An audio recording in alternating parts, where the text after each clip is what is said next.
This is a response to TYT University, and this is probably the most disappointed I've been in the younger generation. And I'm a crusty old man, 42. But what is disturbing to me is how I understand you want, when somebody breaks the law and it influences somebody else, or you cause a damage to somebody else, how that is a criminal offense. But what everyone but John, God, I can't remember names to save my life. John is saying we should legalize it, or as a progressive, we should legalize it all, and is there even a line to cross between that progressive shouldn't cross? Is there a line that we shouldn't cross? And when it's a victimless crime, such as drug use, of course we should legalize everything. The rest of the people on the panel in the room were saying, no, heroin brings down property values, and there's crime rates, and all this incarceration issue where other people are supposedly affected.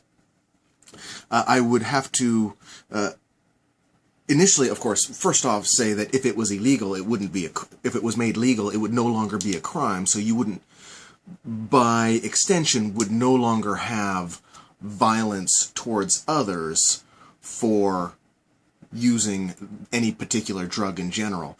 You wouldn't have to be fighting other gang members, just like with alcohol prohibition. After it was legalized, you no longer have gangs machine gunning each other down over alcohol. It's no longer a crime issue.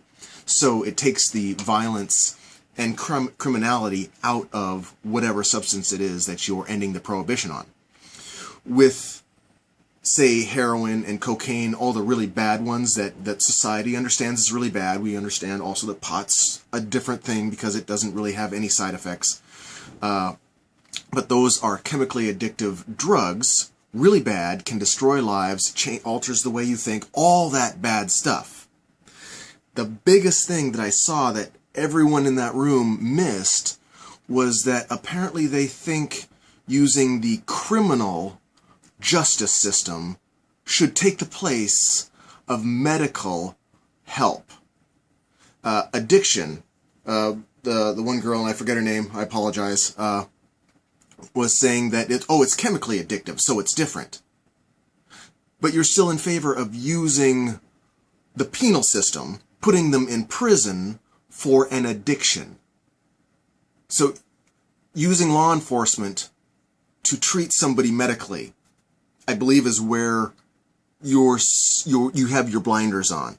You've been conditioned, and I know you think you're enlightened college students that have been taught by the world and the university to be a better human being than everyone else, but you still have your blinders, and you think that putting people in prison for a medical issue and addiction is the way to go. And that for some reason, decriminalizing it or ending prohibition and putting the same amount of effort into helping them cope with their medical situation, that's just terrible. We can't have that. Now that's differentiating, or that's different than if you are committing a crime in addition to the drug use. If you have an addiction and you're trying to get heroin and you kill somebody to get it, the heroin is fine. Killing somebody is obviously bad. Still go to jail for the violence, but not for your medical issue, where I see addiction as a medical issue. People have addictions to gambling, and we don't throw them in jail for being addicted to gambling.